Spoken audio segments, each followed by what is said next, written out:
pessoal, a paz do Senhor Jesus, como é que vocês estão? Firmes em nosso propósito, paixão pela palavra? Espero que sim.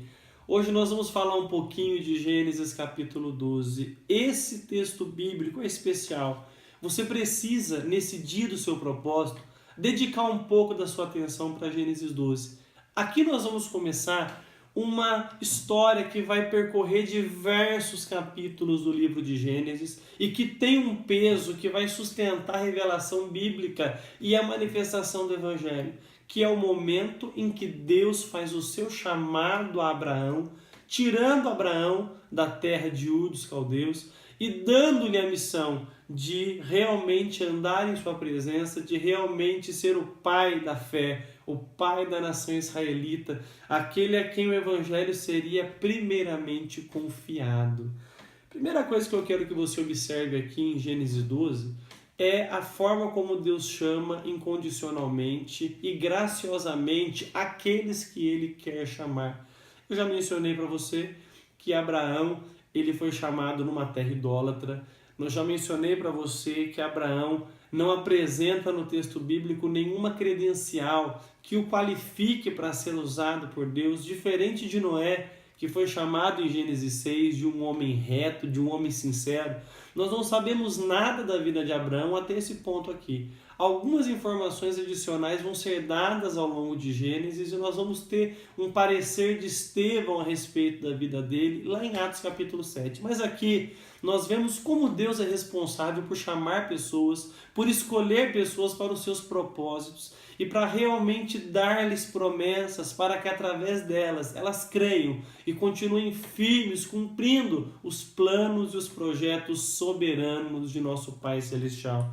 Abraão ele é chamado por Deus aos 75 anos de idade. É interessante que os termos do chamado estão bem explícitos aqui no versículo 1. Ele deveria deixar sua terra, deixar sua parentela, deixar a casa de seu pai e seguir em direção a uma terra que Deus ainda haveria de lhe mostrar.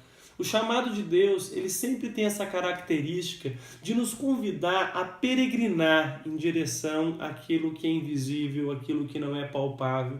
Da mesma forma como Abraão deveria aguardar o momento em que Deus lhe mostraria a terra que ele haveria de possuir, a igreja peregrina, eu e você, caminhamos em direção a Jerusalém Celestial. Nós não a vimos ainda, mas ele é mais real que o mundo real onde vivemos e nós devemos com confiança crer que Deus cumprirá as suas promessas que ele nos deixou tão claramente nas Sagradas Escrituras.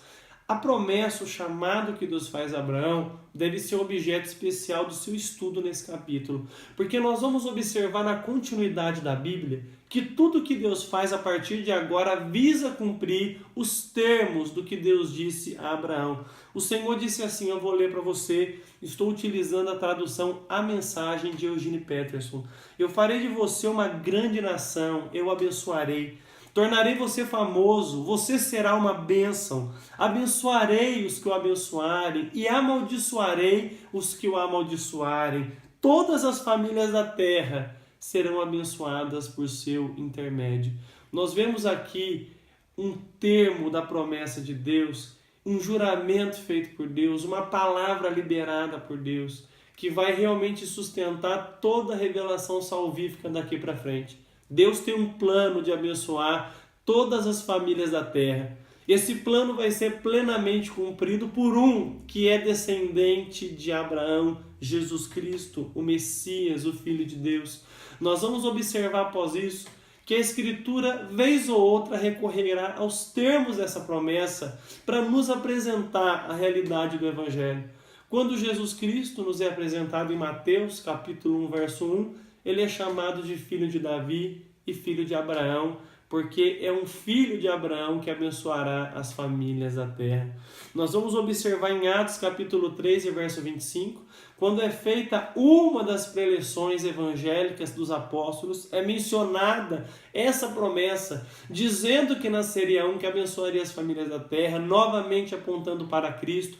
Paulo, numa das mais emocionadas defesas do evangelho que justifica pela fé, ele também mostrará que a promessa foi feita primeiro a Abraão, nos apresentando um evangelho que graciosamente justificaria os homens por sua fé pessoal em Cristo. Gálatas capítulo 3 e verso 8.